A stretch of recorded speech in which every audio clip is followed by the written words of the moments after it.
روزوں کا مہینہ رمضان کا مہینہ ہے جس میں قرآن اول اول نازل ہوا جو لوگوں کا رہنما ہے اور جس میں ہدایت کی کھلی نشانیاں ہیں اور جو حق و باطل کو الگ الگ کرنے والا ہے۔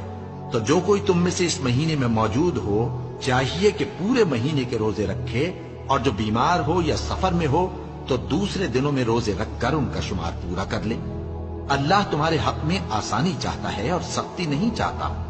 اور یہ آسانی کا حکم اس لیے دیا گیا ہے کہ تم روزوں کا شمار پورا کر لو، اور اس احسان کے بدلے کہ اللہ نے تم کو ہدایت بخشی ہے تم اس کو بزرگی سے یاد کرو اور اس کا شکر کرو۔ اور اے پیغمبر، جب تم سے میرے بندے میرے بارے میں دریافت کریں تو انہیں معلوم ہو کہ میں تو تمہارے پاس ہی ہوں۔ جب کوئی پکارنے والا مجھے پکارتا ہے تو میں اس کی دعا قبول کرتا ہوں۔ تو ان کو چاہیے کہ میرے حکموں کو مانیں اور مجھ پر ایمان رکھیں تاکہ نیک رستہ